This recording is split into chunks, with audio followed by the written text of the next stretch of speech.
día 4 de enero, y la primera carta de Juan, capítulo 3, del 7 al 10, nos dice que el que ha nacido de Dios no puede pecar. Esta afirmación nos parece muy fuerte, puesto que decimos, ¿cómo puede ser? ¿Se puede dejar el pecado afuera de la naturaleza humana que de por sí es pecadora, imperfecta? Y es verdad que la carta de Juan dice, quien obra la justicia es justo como Él es justo. Quien comete el pecado es del diablo. Pues el diablo peca desde el principio. Fíjense que habla de el pecado también. Y el Hijo de Dios se manifestó para deshacer las obras del diablo. Es esta lucha entre lo que sería el poder divino contra el poder del pecado. Pero en este mundo pareciera prevalecer el pecado. De hecho, Jesús va a decir, sí, mi reino no es de este mundo. Pero también el pecado es aquello que nos aparta de Dios. ¿Cómo puede ser que si hemos nacido de Dios y elegimos a Dios, nos apartemos de Dios? Diremos sí, por las imperfecciones humanas. Sin embargo, la gracia de Dios ha venido a reconciliarnos. Y ha venido para que tengamos la vida en abundancia. Y es verdad que donde abundó el pecado, sobreabunda también la gracia. Pero mirando un poco el Evangelio de Juan, que fue tachado por algunos como gnóstico, y ustedes saben que el gnosticismo es una corriente que niega el pecado, habla de tal vez todavía un proceso de evolución, pero no habla de pecado como oposición a Dios, ¿no? Al principio del bien, que también afirman. Entonces, la carta de Juan dice, quien ha nacido de Dios no comete pecado, porque su germen permanece en él. Quien ha nacido de Dios, la semilla de Dios permanece. El pecado es el que niega esa semilla, el que niega esa relación con Dios.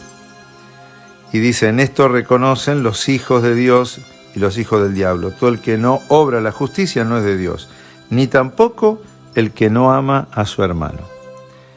Y bueno, me gustaría cerrar esta reflexión con esto. En el Evangelio de Juan, si ponemos donde dice que somos hijos de Dios, la palabra amor, si somos hijos del amor, ahí sí vamos a decir, no tenemos pecado. ¿Por qué? Porque quien ama cumple la ley perfecta, porque Dios es amor.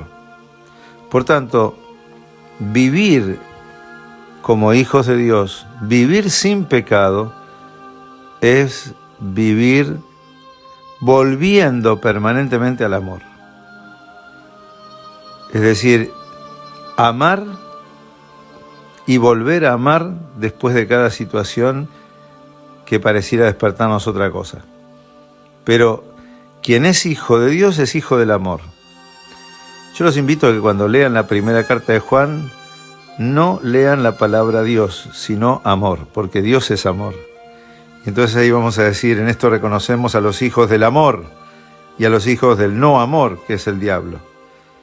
Todo el que no obra la justicia no es del amor, ni tampoco el que no ama a su hermano no es de Dios.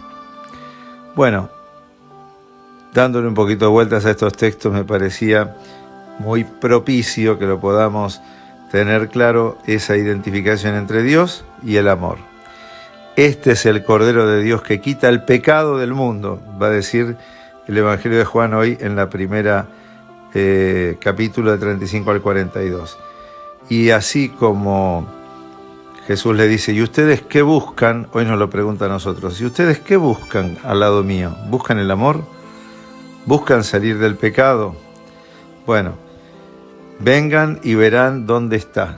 El amor es un camino. Jesús es un camino verdadero y de vida.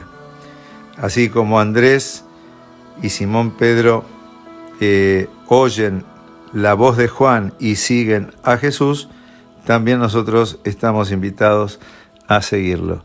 Dios quiera que la llamada del amor siempre nos resuene interiormente, porque el que es hijo siempre busca la voz de su Padre. Y si ese Dios ama y nos ama, es escuchar la voz del que nos ama a volver siempre al amor. Y nos bendiga el buen Dios Todopoderoso, que es el Padre, el Hijo y el Espíritu Santo. Amén.